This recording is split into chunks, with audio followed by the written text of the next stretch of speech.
শৰতৰ পূৰ্ণিমাত ৰাজ্যজুৰি আৰম্ভ হৈছে ৰাস মহোৎসৱ। উজনি নামনি সৰ্বত্ৰে ৰাসৰ ব্যাপক প্ৰস্তুতি। নলবাৰীত 13 দিনীয়াকৈ অনুষ্ঠিত হ'ব ৰাস মহোৎসৱৰ ইফালে হাউলিতো অনুষ্ঠিত হ'ব 15 দিনীয়া ৰাস মহোৎসৱ। ৰাস মহোৎসৱক লৈ উখল মাখল পৰিৱেশ মাজুলীতো। মঙলবাৰৰ পৰা মাজুলীত আৰম্ভ হৈছে ৰাস মহোৎসৱ। দেশী বিদেশী পৰ্যটকৰ ভিৰ মাজুলীৰ ৰাসত। ৰাজ্যৰ ভিন্ন প্ৰান্ততো অনুষ্ঠিত হৈছে ৰাস মহোৎসৱৰ। প্ৰাণৰ শিল্পী জুবিন গাৰ্গলৈ শ্ৰদ্ধাঞ্জলি জনাইছে ৰাস কমিটিসমূহে। জুবিনবিহীন প্ৰথমটো ৰাসত ম্লান পৰিছে দৰ্শকৰ ৰাইজৰ উৎসাহ।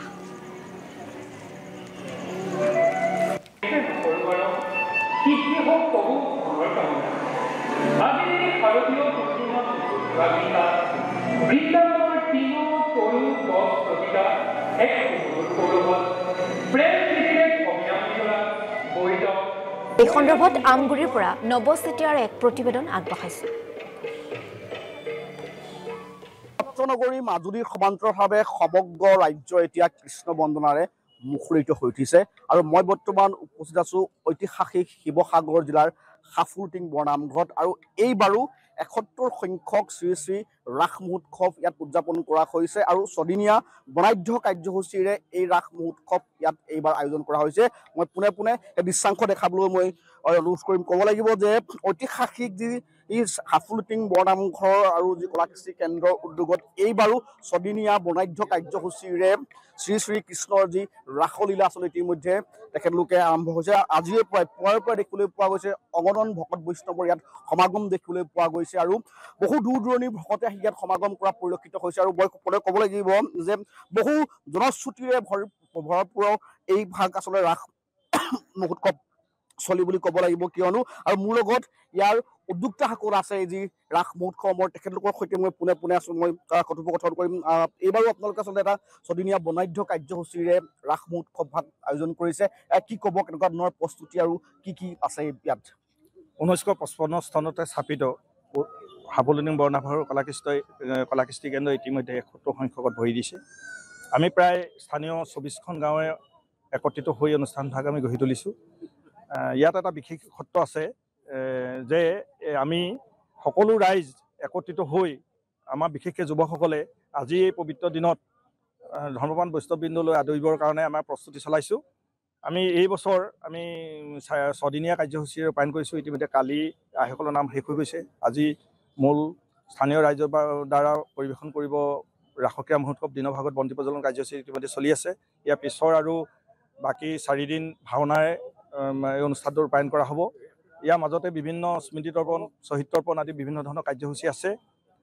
আমি এই অনুষ্ঠানটোলৈ অত্যন্ত গৌৰৱান্বিত। বিশেষত আমি এটা কথা সকলোৰে আগত অৱগত কৰিছোঁ যে এই অনুষ্ঠানভাগী এটা বিশেষত্ব আছে। যিসকল ব্যক্তিয়ে ভক্তিভাৱে নামঘৰভাগী বন্তি প্ৰজ্বলন কৰি সেৱা ধৰে তেওঁলোকৰ মনোবাঞ্ছা পূৰ্ণ হয়। আনকি দেখা যায় যে যিসকলৰ নিসন্তান প্ৰতিসন্তান হোৱা নাই তেখেতলোকে ইয়াত বন্তি প্ৰজ্বলন কৰি সেৱা সৎকাৰ কৰি সহায় সুপুৰা দি তেওঁলোকে সন্তান লাভ কৰিব পৰালৈকে ইয়াত মানে দৃষ্টান্ত ইয়াত আছে আৰু তেখেতলোকে সন্তান হোৱাৰ পিছত আহি পুনৰ ইয়াত বন্তি প্ৰজ্বলন কৰা ইয়াত এটা দৃষ্টান্ত আছে। আৰু এটা বিশেষত্ব আছে যে অসমৰ ভিতৰত এইটোৱে একমাত্ৰ অনুষ্ঠান য'ত এখনো ৰিচিপ্ট বুক বাহিৰলৈ এৰি নিদি অৰ্থসংগ্ৰহ নকৰাকৈ এই অনুষ্ঠানটো গঢ়ি উঠিছে ৰাইজৰ স্বতঃস্ফূৰ্ত দান বৰঙণিয়ে। ই হ'ল আমাৰ কাৰণে গৌৰৱ। আমি আশা ৰাখিছোঁ ভগৱানে আমাক সকলোকে কুশলে ৰাখক, সকলোকে ৰাখক আৰু এই হৈ আমি অসমবাসী আমি দূৰ দূৰণি যিসকল ভক্তবান দূৰ আহিছে তেখেতলোকক আমি আপ্যায়িত ব্যৱস্থাও কৰিছোঁ। তেখেতলোকেও যাতে বেয়া নাপায় তাৰ বাদে আমি সকলোৱে যত্ন কৰিছোঁ। নিশ্চয় ক'বলৈ আচলতে সাফুলটিঙত আচলতে বিভিন্ন জাতি ধৰ্মাৱলী লোকে আৱৰা এখন আচলতে সাফুলটিং আৰু ধৰ্ম বৰ্ণ নিৰ্বিশেষে ইয়াত সকলো লোকৰ ইয়াত আগমন ঘটে আৰু আজি দেখিবলৈ পোৱা গৈছে পুৱাৰে পৰা বহুত ভকত বৈষ্ণৱ ইতিমধ্যে সমাগম ঘটিছে। কি ক'ব আপুনি মুহূৰ্তত? সাফুলটিং বৰনামঘৰৰ সমন্বয় ফলি ইয়াত আমাৰ যিদৰে 24খন গাঁৱৰ ৰাইজ একত্ৰিত হৈ ইয়াত সেৱা আগবঢ়াই আহিছে, তেনেদৰে অসমৰ বিভিন্ন প্ৰান্তৰ ৰাইজ আহি ইয়াত স্বতঃস্ফূৰ্তভাৱে ভগৱন্তক সেৱা জনাইছে। ইয়াত কোনো জাতি ধৰ্ম নিৰ্বিশেষে ৰাইজে আহি ইয়াত সেৱা ধৰাৰ উদাহৰণ আছে। ইয়াৰ মূল কাৰণ হ'ল কৰ্মফল। আমাৰ ইয়াত আহি যিসকলে বন্তি প্ৰজ্বলন কৰিছে, সেৱা আগবঢ়াইছে, তেখেতসকলে ভৱিষ্যত দিনত তেখেতসকলৰ যি মনোকামনা আছিলে সেই মনোকামনা পূৰ্ণ হোৱা উদাহৰণ মানে পূৰ্বতে পোৱা গৈছে। সেয়েহে এবাৰ অহা ভক্তজন দ্বিতীয়বাৰ ইয়ালৈ নহাকৈ থাকিব নোৱাৰে বুলি আমি দেখা পাইছোঁ। নিশ্চয়কৈ ক'ব লাগিব আচলতে ছদিনীয়া বনাঢ্য কাৰ্যসূচীৰে এই যি ৰাস মহোৎসৱ চলিত ইতিমধ্যে হাফলুটিং বৰনামঘৰত আচলতে ৰাস মহোৎসৱ আয়োজন কৰা হৈছে আৰু বিগত আচলতে 4 দিনত আচলতে যি গুৰুজনাৰ অমূল্য যি সৃষ্টি আচলতে ভাওনাৰে সামৰণি মাৰিব এই যি যদি আচলতে হাফলুটিং বৰনামঘৰৰ যি ৰাস মহোৎসৱ আৰু মই ক'ব লাগিব এনেদৰে ৰাজ্যৰ বিভিন্ন প্ৰান্তৰ লগতে